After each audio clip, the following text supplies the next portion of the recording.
Tudo da Canção Nova em um só lugar. Canção Nova Play. Eu preciso aprender um pouco aqui. Eu preciso aprender um pouco ali. Eu preciso aprender mais de Deus, porque Ele é quem cuida de mim. Se uma porta se fecha aqui, outras portas se abrem ali. Eu preciso aprender mais de Deus, porque Ele é quem cuida de mim. Deus cuida de mim. Deus cuida de mim. À sombra das suas asas, Deus cuida de mim. Eu amo a sua casa e não ando sozinho, não estou sozinho, pois sei, Deus cuida de mim. Deus cuida de mim. Na sombra das suas asas, Deus cuida de mim. Amo a sua casa e não ando sozinho, não estou sozinho, pois sei, Deus cuida de mim.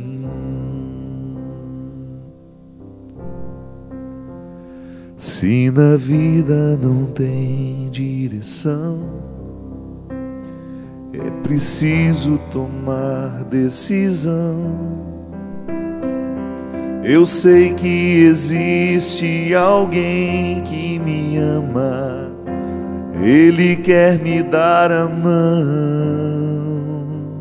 Se uma porta se fecha aqui, outras portas se abrem ali. Eu preciso aprender mais de Deus, porque Ele é quem cuida de mim.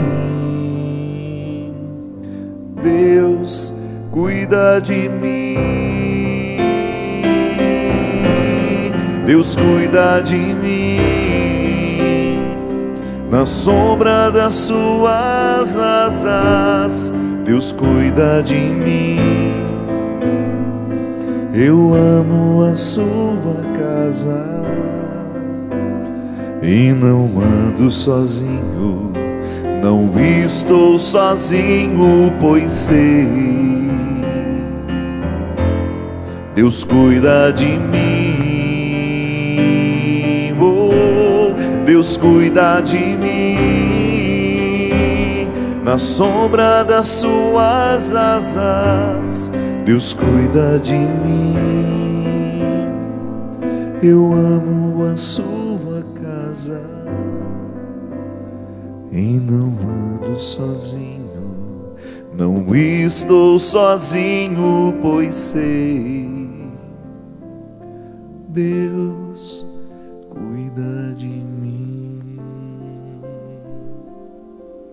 Muito boa noite, que prazer imenso retomar o programa Direção Espiritual nesse tempo de quaresma. O último programa que eu fiz aqui foi do Natal ainda, mas olha como nós estamos atrasados, Cristian. Boa noite. Mas também Cristian vive de férias, difícil arrumar uma data que ele possa. Estamos tentando desde o ano passado uma data com o Cristian, só hoje que a gente conseguiu.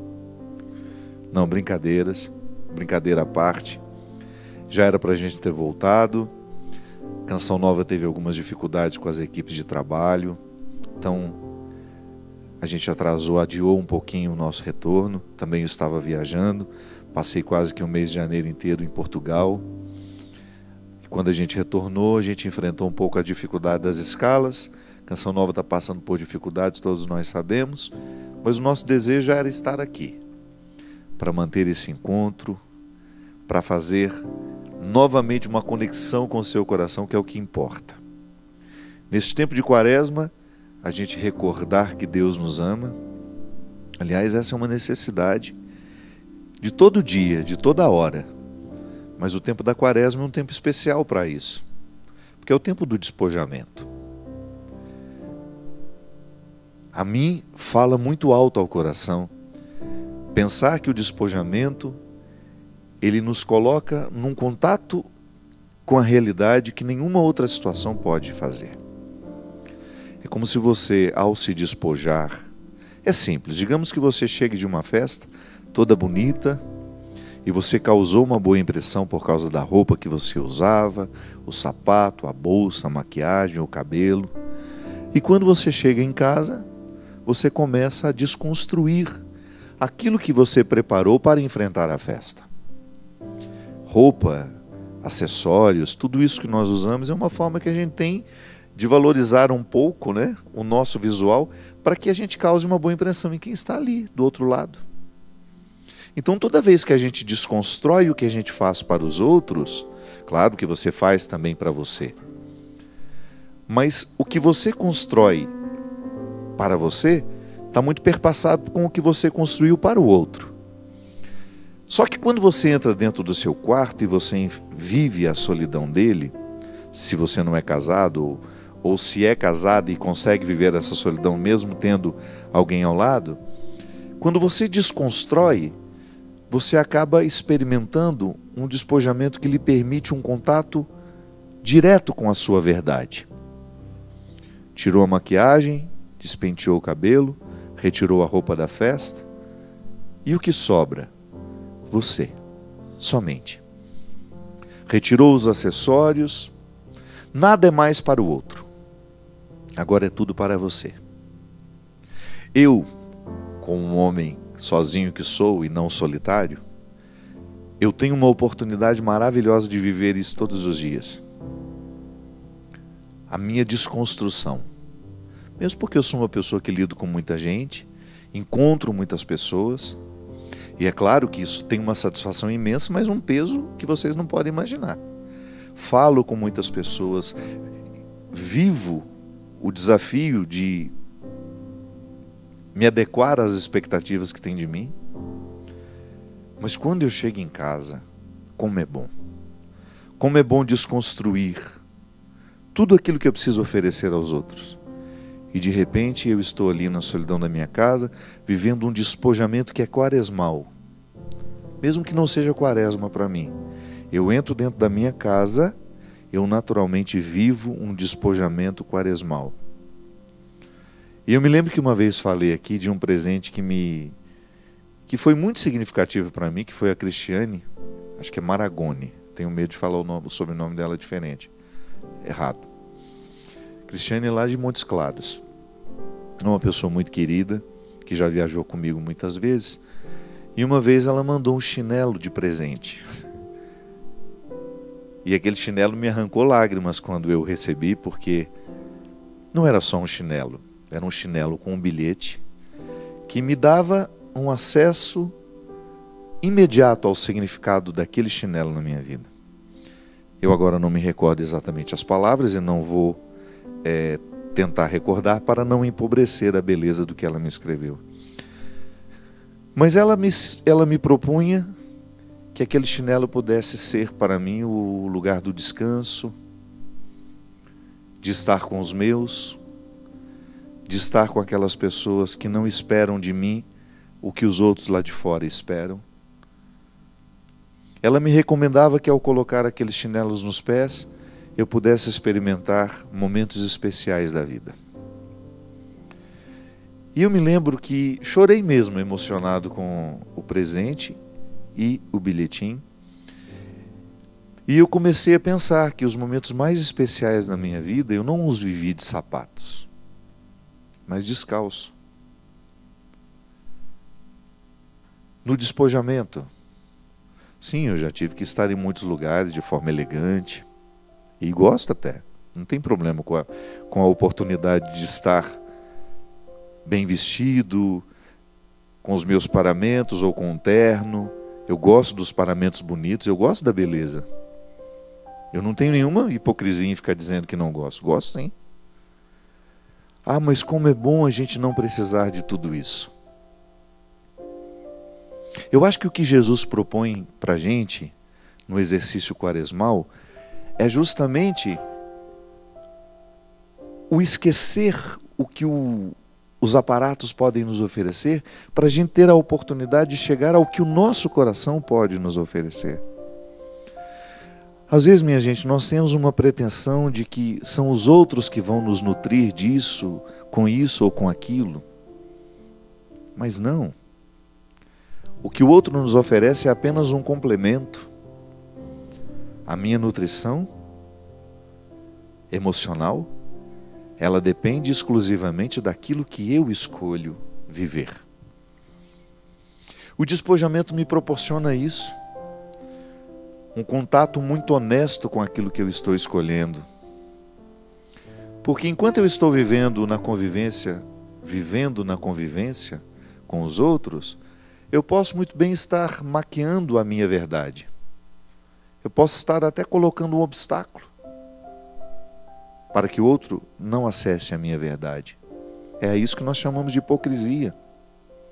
Quando nós colocamos um filtro que prejudica o outro ter acesso à nossa verdade. Aí a gente finge. Finge que finge que acredita, finge que sente. Mas quando nós não temos isso, não há por que mentir para você. Então aquela solidão que nós vivemos, ainda que seja entrando no banheiro, tá certo, digamos que você não tem o quarto só para você. Mas em algum momento da vida você tem um momento só seu. É disso que eu estou falando. Quando você não precisa oferecer nada aos outros. Quando você naturalmente tem um contato com aquilo que você se oferece. Porque às vezes nós estamos preocupados com o que nós estamos oferecendo aos outros e não conseguimos alterar a qualidade do que nós oferecemos, é porque nós não estamos acostumados a refletir e pensar no que nós estamos nos oferecendo. Sim, porque o que eu ofereço aos outros é uma consequência daquilo que eu me ofereço. Os sacrifícios quaresmais, as penitências, todas elas são formas de ensinar-nos a qualidade daquilo que nós nos oferecemos. Sim, porque o despojamento nos faz conhecer a verdade. Você naturalmente é encaminhado à sala onde você vai identificar o que de fato você precisa. Observe uma pessoa que está morrendo, por exemplo, ou que sabe que vai morrer. Todos nós vamos morrer, é claro. Eu falo daquelas doenças terminais. Saia por aí visitando leitos, pessoas que sabem que morrerão em breve. E você vai ver o que é o significado do despojamento quaresmal. Sabe aquele cobrir-se de cinzas que a Sagrada Escritura nos recomenda? O vestir-se de sacos e cobrir-se de cinzas. Isso é uma metáfora lindíssima, muito significativa, que remete à necessidade que o ser humano tem de esquecer tudo o que ele colocou como um adereço para ajudar a viver. Não dá tempo. Não temos mais tempo a perder. Então, o estar vestido de sacos e coberto de cinzas é uma referência a essa verdade, a esse despojamento, por exemplo, que uma pessoa que sabe que vai morrer está vivendo. Ela está experimentando a sua verdade nua e crua. Pergunte a ela o que interessa agora. Pergunte a ela quais são os projetos que ela tem, quais são os sonhos. Nada é muito longe, tudo está muito logo aqui. Não há tempo para o muito longe. Não há espaço para o daqui um tempo, não, é tudo agora. O saber que vai morrer coloca-nos diante de uma urgência que nós deveríamos ter aprendido ao longo da vida. Sim, porque só quando estamos diante do que de fato importa é que a gente é capaz de separar o que pode esperar do que não pode. O estar vestido de sacos e coberto de cinzas é justamente estarmos no eixo da verdade, onde o ter não importa, mas o ser. É a gente retirar tudo o que nós usamos no dia a dia e a gente focar naquilo que a gente é. Hoje nós começamos dizendo que Deus nos ama, que Deus cuida da gente. Sim, não há nada mais urgente nos dias de hoje. O ser despojado, coberto de saco e de cinzas, vestido de saco e coberto de cinzas, é o ser que Deus ama. Este ser que fica a sós, que entra no quarto e que retira tudo o que precisou usar para que os outros lhe amassem. Todos os diplomas, todo o sucesso, para que os outros lhe admirassem. Deus não precisa disso. Deus ama o ser despojado, miserável, pecador, o que se esconde, o que tem medo. Quando eu falo que Deus me ama, você pode pensar que eu estou me referindo ao Padre Fábio de Mello que eu me tornei. Claro, eu tenho orgulho de tudo que eu me tornei, de tudo que eu fiz. Mas quando eu falo que Deus me ama, quando eu prego que Deus me ama, estou falando do menino que nunca foi acreditado, que teve 1000 dificuldades na vida. É esse que Deus elegeu. Dele eu não me esqueço, minha gente. Do Fábio vestido de sacos e coberto de cinzas. Não esse que está aqui agora, transformado pela vida. É aquele que se recolhe no quarto, que é miserável demais e que Deus não deixa de amar. Talvez você esteja acostumado a ser querido, ser amado por aquilo que você oferece de bom. E talvez por isso você se sinta tão sozinho, porque você sabe que você não é tão bom assim sempre. E talvez você tenha muita ansiedade em deixar de fazer isso ou fazer aquilo, porque você sabe que é fazendo que você tem o afeto das pessoas. Essa ansiedade cai por terra com o verdadeiro significado do sacrifício quaresmal. Porque ele lhe desobriga, esse sacrifício lhe desobriga de parecer, não é o tempo das aparências, é o tempo do cultivo. Da mesma forma como uma árvore precisa enfrentar o inverno, se ela não se despojar das folhas e concentrar toda a sua essência na raiz, ela morre. Ela não suporta o tempo da dificuldade, do despojamento. Mas é vivendo despojada neste tempo que ela se prepara para a primavera. E depois volta com toda a beleza renovada. Sim, o recolher-se no quarto, recolher-se ainda que seja no banheiro, num cubículo da sua casa para viver esse sacrifício quaresmal, é a única forma que você tem de se preparar para a vida, para dar conta de tudo que você precisa enfrentar, para viver com qualidade tudo que você precisa viver. A Quaresma nos prepara para a Páscoa, para a ressurreição. Isso é muito significativo. E isso não pode ser apenas um tempo litúrgico de um mês e meio, não. Isso é a dinâmica da vida. A liturgia, ela reflete o que nós vivemos diariamente. Todos os dias eu passo por experiências quaresmais e também experimento a Páscoa. Às vezes eu passo semanas inteiras, mesmo que não seja quaresma, mas mergulhado na necessidade do despojamento. Por quê? Porque o despojamento é importante para a gente se recordar quem a gente é. Eu me lembro quando eu já tinha grandes eventos que me colocavam para falar com grandes multidões. Estava lá, todo glamorizado, né? Com as pessoas querendo falar comigo, isso e aquilo. Chegava em casa e ia lavar banheiro, limpar a casa, ajudar, fazer limpeza. Morava sozinho, tinha até que apenas meio-dia. Como me fazia bem chegar em casa e ter contato com as realidades mais simples. Sim, pegar um pano de chão, limpar, de fazer uma limpeza. Hoje eu faço isso. Para mim é bom de vez em quando pegar e lavar a louça do café. Por quê? Esse despojamento eu não preciso fazer, eu tenho alguém que faça por mim.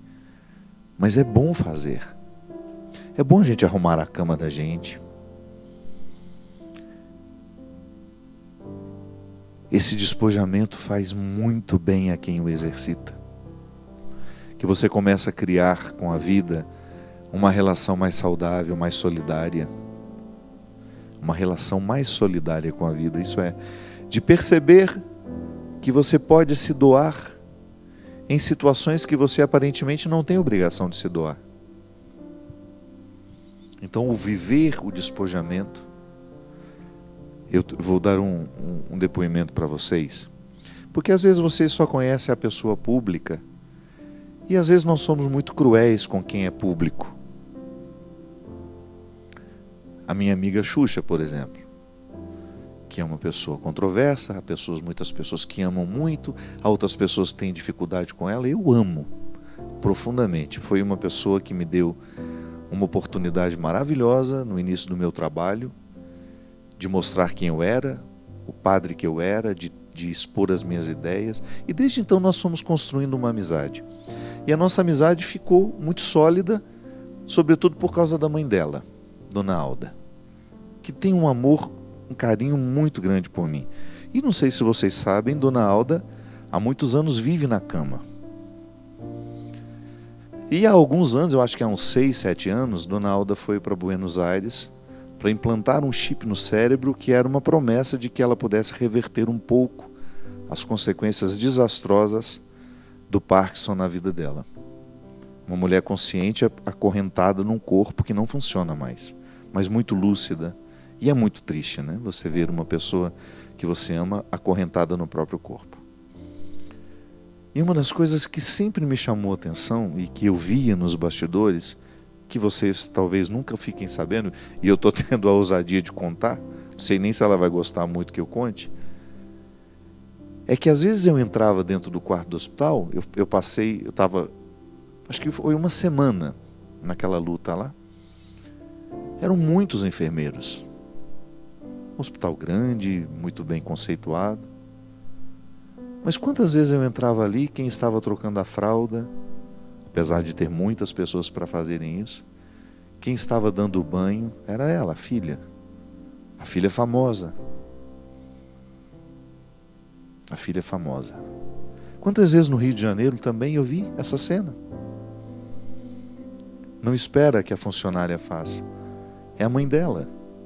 Eu acho que aquilo tem o poder de humanizar, né, de mostrar a ela a vida. Porque uma pessoa, quando fica muito conhecida como ela ficou, ela pode se afastar da realidade, sim. É muita gente bajulando, é muita gente paparicando o tempo todo. E de repente ela teve a oportunidade de, na enfermidade da mãe, retomar algumas situações que pertencem a ela. Sim, há uma enfermeira para fazer isso? Tem. Mas eu quero fazer. Não é que a gente possa se sentir melhor que os outros, não é isso não. Aliás, se tem uma coisa ali que não ocorre, é isso. Nunca na minha vida, com toda a intimidade que eu já pude viver com essa criatura, somos amigos de verdade, nunca vi ela querendo ser melhor que alguém. Não, sempre muito solícita, muito carinhosa. Mas a mãe, esse território tão sagrado que se chama mãe, desperta nela diariamente uma simplicidade que nenhuma outra realidade da vida conseguiu. É o despojamento. Não é mais a rainha dos baixinhos, é só a filha. da dona Alda, cuidando com amor da mãe. É apenas uma pessoa extremamente conhecida, mas dentro de casa, sem refletores sobre ela, sem o glamour que já faz parte da sua história. Não, ali, aquela simplicidade desconcertante, aquela indigência humana que eu confesso que às vezes eu não dei conta de fazer. Que eu tenho pavor de hospital, eu tenho pavor de tudo isso. Mas ali, humanizando. Eu sei que você também tem situações que lhe humanizam e que são difíceis. Não corra delas. Quaresma, o significado dela é muito mais do que viver um tempinho de sacrifício, de não comer um chocolate, de não beber isso, de comer aquilo. Não, é muito mais do que isso. É a oportunidade que nós temos de, ao longo da vida, descobrir as situações que nos despojam, como a enfermidade de uma mãe, que nos leva a cuidar dela. Eu sei que você que me acompanha agora, quantos de vocês vivem de maneira brilhante essa dedicação? Eu tenho peregrinos que viajam comigo agora, mas que cuidaram durante 10, 15 anos de pais, de mães, de tias, de avós. Como eu admiro essas pessoas que sabem viver sem alarde a dinâmica da Quaresma. Quaresma não é só este tempo, minha gente. Quaresma é a vida toda. É toda e qualquer oportunidade que nós temos de cristamente viver o despojamento que nos leva ao serviço, que nos leva à dedicação ao outro, ao serviço, ao amor, à doação. Aí sim, quando chega esse tempo, faz sentido fazer outros sacrifícios. Mas se a gente não se doa ao longo do ano, se a gente não descobre as situações que podem nos despojar e que devem, por mais bem-sucedido que você seja, permita que a vida lhe despoje. Permita. Às vezes nós achamos que os famosos são orgulhosos, são aquilo. Não. Tem tanta gente aí famosa que sabe despojar-se na hora certa. E tem tanta gente anônima que é mais orgulhosa do que todos os famosos juntos. Tanta gente que precisa aprender a dinâmica do despojamento, a simplicidade do dia a dia, o não sentir-se melhor que os outros, o descobrir onde é que eu posso lhe servir, onde é que eu posso lhe ajudar, em pequenas gentilezas do nosso dia a dia. Eu não preciso abrir aquela porta, não é obrigação minha, mas eu estou vendo que o outro está com dificuldade, eu vou lá. Me faço servidor dele naquele momento.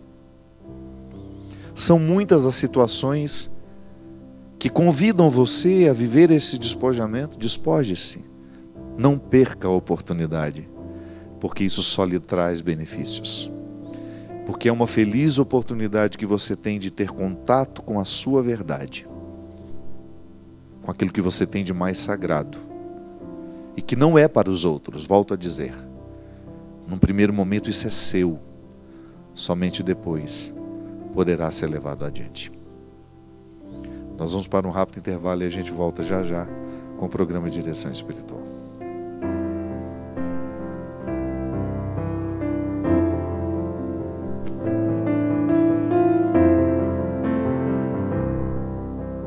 Estamos de volta com o programa Direção Espiritual. Muito obrigado você que nos acompanha. Você que teve paciência neste tempo de 1.200 reprises, mas que continuava lá assistindo, recomendando o nosso programa a tantas pessoas, porque essa é a grande teia que a Canção Nova consegue construir. O benefício que você descobre ao ter uma programação que lhe faça pensar sobre a sua vida, que lhe concede uma religiosidade aplicável na vida, você vai comentando com outras pessoas e isso vai contagiando. Canção Nova cresce assim, e nós ficamos muito felizes por fazer parte deste veículo de comunicação que tão bem faz ao coração das pessoas. Minha gente, vocês lembram do Filho do Céu? Tem tanto tempo que eu não falo dele, né? Porque Filho do Céu é uma coleção de artigos religiosos de muito bom gosto, que eu tenho uma parceria. Eles são lá de Belo Horizonte. Inclusive, nós temos um compromisso de ajudar as obras da Tia Socorro. E essa aqui é a nova coleção, coleção Sagrado. A minha pulseira favorita, tudo começou com ela, que é essa que eu estou usando aqui no braço, a cruz vazada. Olha que lindeza dessa cruz, que bonito. Você quiser presentear o seu esposo, seu namorado, seu filho. Aí fizeram uma versão dela um pouco mais feminina, olha aqui que bonita. Um pouco menor. Também pode ser usado por homem, não pode? Acho que pode, né? Olha que bonita que tá. Tem ela também aqui um pouco menor, um pouco mais delicadinha. Ah, mas como é que eu compro? A minha diretora vai colocar o site aí agora, que ela falou que já sabe. É www. Olha esse texto que bonito. Eu tô vendo aqui que a Tânia falou que ele é de ônix, mas aqui no Instagram tá dizendo que é jade negra. Bonito, né? Olha que bonito esse terço. Agora, se você quiser, se você é ligado nas redes sociais, você pode seguir a gente lá no Instagram. O endereço é Filho do Céu Oficial, não é isso? Filho do Céu Oficial. Entra lá e você vai ter a oportunidade de ver todas essas peças e mais outras que fazem parte da coleção, então, Filho do Céu. Vou falar de agenda ainda não, porque graças a Deus está tudo muito longe. Só vou sair de casa. Por enquanto nós estamos lá preparando o nosso CD, que vamos lançar na Festa da Misericórdia. A Festa da Misericórdia a gente já pode convidar, né? Você já se preparou para vir, para participar com a gente na Festa da Misericórdia? Então programe-se. Do dia 6 ao dia 8, não é isso? De 6 a 8, nós estaremos aqui na Canção Nova. Na sexta-feira, dia 6, às 10 da noite, nós vamos ter o show de lançamento do CD O Amor Me Elegeu, que inclusive lá no meu Instagram, PE Fábio de Melo, tem nada de oficial, é PE Fábio de Melo. Se você entrar lá no meu Instagram, você já vai ver a capa do novo trabalho que nós publicamos lá hoje. É um trabalho todo produzido pela canção, por nós, né, claro. Vai ser todo ele divulgado, vendido exclusivamente pela Canção Nova.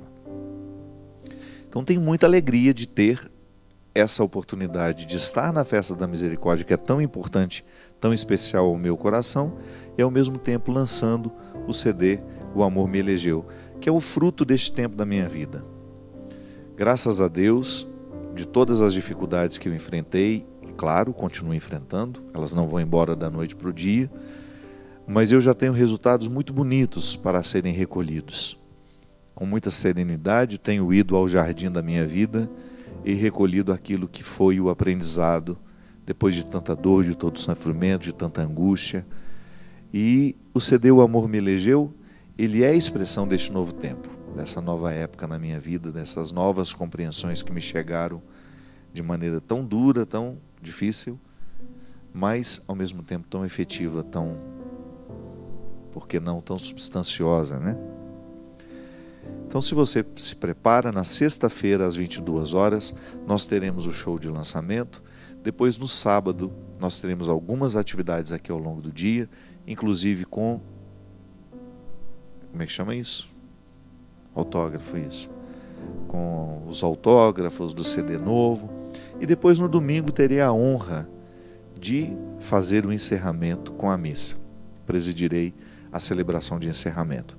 Então, se você já preparou a sua caravana, venha. Se você não vem de caravana, mas mora na região do Vale do Paraíba, ou em São Paulo, próximo aqui, e dá para ir e voltar, programe-se para estar com a gente no domingo. Participe, passe o dia aqui na Canção Nova. É um dos eventos mais... Aliás, eu acho que o evento mais bonito da Canção Nova é a Festa da Misericórdia. Gosto muito do Hosana, mas a Festa da Misericórdia, para mim, é... talvez pelo significado dela. Hoje nós temos tanta necessidade de recordar que Deus é amor, que Deus é misericórdia. Então ela se torna uma festa muito especial. Venha, traga a sua família, que nós certamente vamos experimentar um dia de muitas bênçãos e muitas graças. Uma pessoa me escreveu aqui, está dizendo que ela vive um relacionamento com uma pessoa que é extremamente manipuladora, controladora também. Porém, ela tem qualidades maravilhosas e sente que não está, embora, né, nesse contexto todo, ela sente que não está mais feliz no relacionamento. Ela não fala se é namoro, deve ser namoro. Gosto muito dele, padre, mas acredito que como casal nós não damos certo. Porém, ele me ajudou muito e sempre fala que perdeu tudo, até a filha dele, para ficar comigo. Então eu me sinto responsável em estar com ele até o fim. O que faço? Minha filha, se não é um casamento, se é namoro, e pelo jeito ele já teve um outro relacionamento, né? Você não pode carregar esse fardo de ficar com ele só porque... Enfim, a gente só é justo permanecer num relacionamento quando nós nos fazemos bem. Aliás, muito casamento não dá certo por causa disso. E se você vai analisar, o casamento nem aconteceu de verdade. Porque as pessoas se equivocam muito, né? O padre que celebrou meu casamento. Não, nós não celebramos o casamento de ninguém. Nós presidimos. Quem celebra são os noivos. É o sacramento que não é o padre que celebra, são os noivos. Quando eu tenho a responsabilidade de sacramentar a união de duas pessoas, eu estou ali representando a igreja que reconhece que o matrimônio, que o sacramento está sendo celebrado entre aquelas duas partes. Então já começa por aí. Às vezes as pessoas vão para o altar, sobem naquele altar, sem nenhuma consciência disso. Despreparadas, sem condições de assumirem o compromisso. Então, precisa ser analisado com muita calma. Mas qualquer relacionamento, de maneira especial o namoro, que é o tempo justamente da descoberta, é preciso ver com muita serenidade, com muita lucidez, se aquilo que nós estamos vivendo agora é o que a gente quer para a vida toda. Tá certo que as pessoas mudam, você não tem garantia de que aquilo vai ser a vida toda. Mas pelo menos o elementar do caráter do outro, você precisa ter contato para saber se aquela pessoa é uma pessoa com quem você possa dividir a vida. É muito difícil ter um relacionamento com uma pessoa controladora, manipuladora. Por quê? Porque nós temos necessidade da nossa individualidade. Por mais que a gente seja plural, essa pluralidade só funciona quando o individual está sendo respeitado. O singular não se desfaz quando a gente se torna plural. A singularidade ela é preservada. O relacionamento só é saudável quando a singularidade é preservada. E somente no exercício da singularidade é que nós sabemos ser plurais. Então tá bom. Eu tenho toda a minha... Até no relacionamento de amizade. Sou amigo do Christian, as nossas singularidades são preservadas. O Christian, por mais que ele tenha influência sobre mim, ele não pode me descaracterizar. Às vezes, em nome do amor, nós queremos descaracterizar o outro. Nós queremos moldá-lo de acordo com as nossas expectativas. Isso não é amor. Isso é crueldade. Para aí está aquele livro ali, ó. Quem me roubou de mim é um livro em que eu trato justamente dessas questões. Quem me roubou de mim? O sequestro da subjetividade e o desafio de ser pessoa. É um livro que já vendeu quase 2 milhões de cópias. Graças a Deus, muita gente teve a sua vida transformada a partir desse livro. É muito perigoso, em nome do amor, nós colocarmos o outro dentro da nossa caixinha de expectativas. O outro não tem a obrigação de corresponder às nossas expectativas. Agora, se por acaso nós nos encantamos com aquilo que o outro verdadeiramente é e nos dispomos a viver ao lado dele, seja para namorar, seja para se casar depois, ou seja para viver um relacionamento de amizade, aí sim, eu sei que vou lidar com aquilo que eu posso não engolir muito bem, mas que eu sei que faz parte do pacote. O outro não é só virtudes, o outro não é só defeitos. É um misto. Tem de tudo. Ele é defeituoso, ele é virtuoso. Só que eu escolhi. Então eu vou ter satisfação de conviver com as virtudes e também vou ter de ter paciência com aquilo que eu sei que é defeituoso. Claro, minha gente, que se eu puder ser corrigido positivamente pelo outro, eu quero. O outro chega na minha vida, então ele começa a me ajudar a lançar luzes sobre aquilo que em mim não é virtuoso e começa a me ajudar a transformar isso. O problema é quando nós temos o outro querendo nos aprisionar e transformar nossas virtudes em defeitos. Ou então aniquilar as nossas virtudes. Quantas vezes isso acontece? Marido que exige que a mulher não trabalhe, que ela deixe de ser quem ela pode ser, que faz exigências cruéis de aniquilamento da personalidade. Isso não é justo. O outro tem o direito de expandir-se. Aliás, hoje nós tivemos a graça de ter a Claíssa, que é uma leiga na Diocese de Taubaté, falando para nós, padres, na nossa reunião hoje. Tivemos a reunião a manhã toda. E teve uma coisa de tudo que ela me disse que me chamou muita atenção. Foi uma frase dela: uma consciência, quando se expande, nunca mais volta ao normal. E é verdadeiro isso. Quando nós expandimos a nossa consciência, nós não vamos nos adaptar mais aos formatos antigos que antes nos eram oferecidos. O amor é isso também, é um expandir de consciência. E é muito interessante quando você identifica que um casal está vivendo a expansão da consciência juntos. Estão crescendo juntos. Então, o outro está interessado também no meu crescimento. Então, ele não vai colocar obstáculos. Agora, a pessoa, quando é manipuladora, ela vai colocar obstáculos porque ela vai querer que você seja de acordo com as expectativas dela. Tá bom, expanda a sua consciência até o momento que me interessa, depois não quero mais. Porque é o expandir de consciência que vai dar condições à pessoa de reconhecer aquilo que é nocivo no relacionamento. Por exemplo, se eu tenho uma esposa e eu sou possessivo com ela, eu vou fazer de tudo para afastá-la das amigas que a esclarecem sobre aquilo que é nocivo no meu jeito de ser no relacionamento com ela. Eu vou fazer de tudo para que ela não tenha as influências que possam libertá-la. Quantas vezes na minha vida eu presenciei isso? Porque eu sempre fui assim, eu sou meio intrometido. Se eu sou amigo, eu me sinto muito no direito de participar, claro, naquilo que ela me permite. Se ela vem me perguntar, eu não vou me furtar de poder dizer o que de fato eu estou pensando. E às vezes eu tinha amigas minhas que estabeleciam um relacionamento extremamente possessivos e eu não tinha o menor receio em dizer o que eu estava pensando. Então, às vezes eu era naturalmente afastado, ou pelo marido ou pela mulher, porque eu estava, ou pelo namorado, pela namorada, porque eu estava exercendo ali um papel de esclarecedor daquilo que eu julgava ser um crime contra as consciências.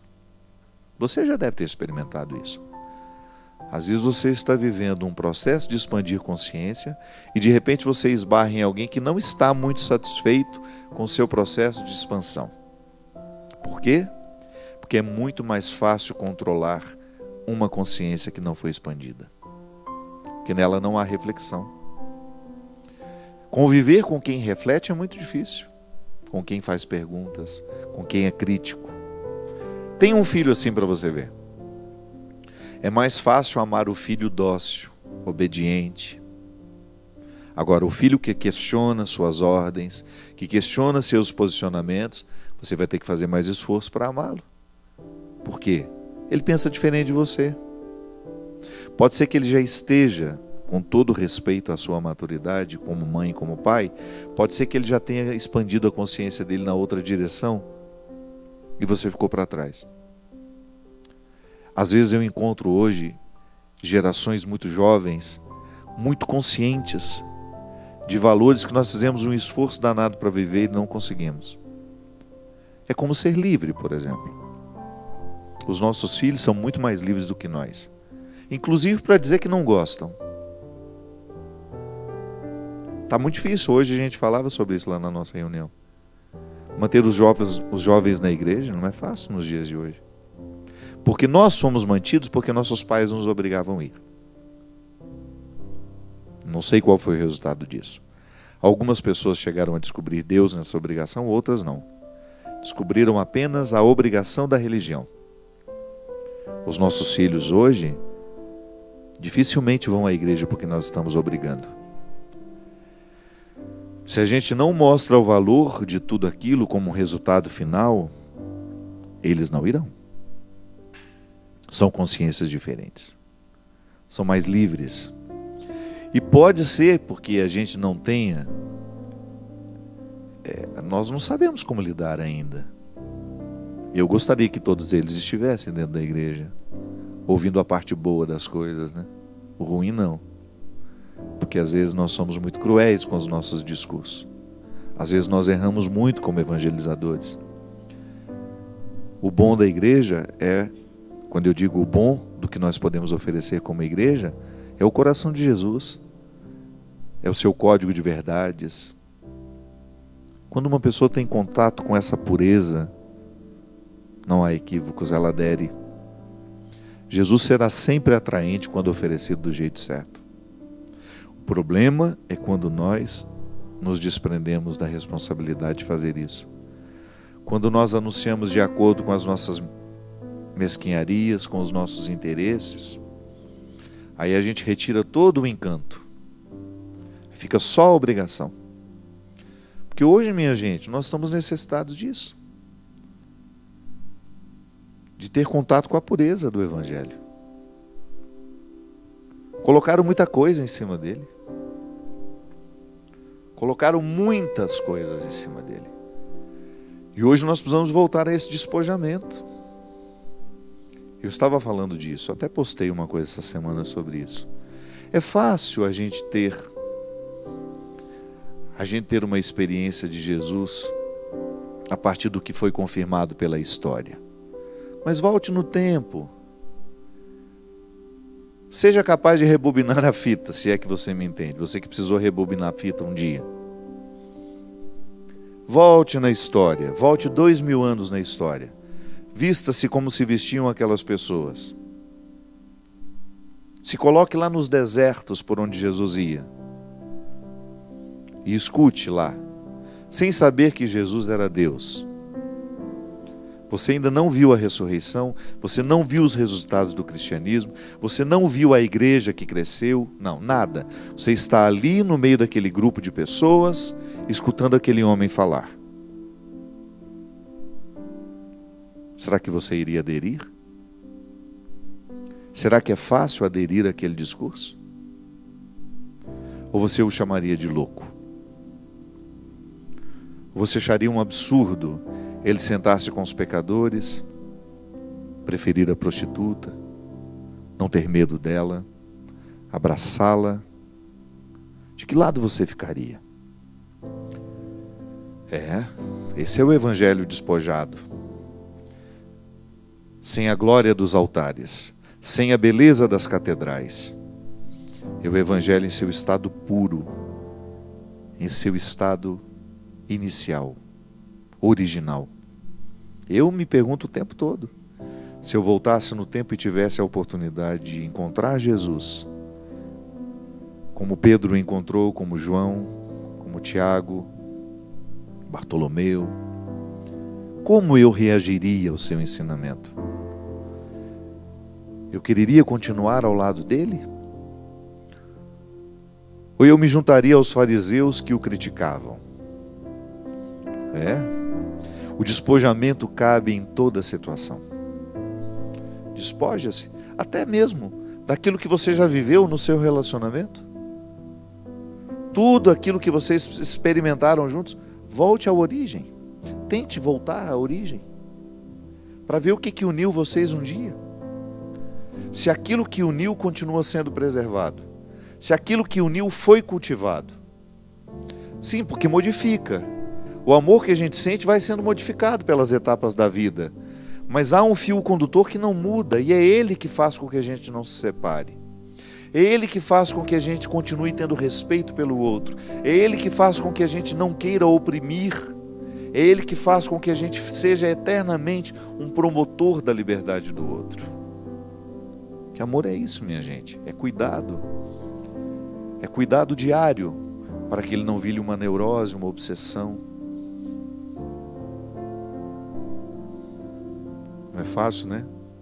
Mas também não é tão difícil assim. Você conta com a graça de Deus na sua vida, derramando luzes sobre a sua consciência, proporcionando-lhe a feliz oportunidade de saber separar o joio do trigo. E tudo isso sob a certeza de que Deus lhe ama. Não tenha medo dos seus erros. Aprenda com eles e supere-os. Você não precisa ir dormir com as consequências cruéis dos erros que você já cometeu até hoje. Reconcilie-se. É Deus que lhe oferece hoje a oportunidade. Acolha. Neste tempo de despojamento, fique a sós, você e ele, sem nada do que você costuma oferecer ao outro. E descubra o que você hoje pode receber dele. Ofereça-se essa oportunidade. Ela será profundamente transformadora na sua vida. Que o Deus derrame sobre o seu propósito a sua bênção. Ele conceda a graça de continuar, de não desistir. Ele que é Pai, Filho e Espírito Santo. Até a semana que vem, se Deus quiser. Se uma porta se fecha aqui, outras portas se abrem ali. Eu preciso aprender mais de Deus, porque Ele é quem cuida de mim.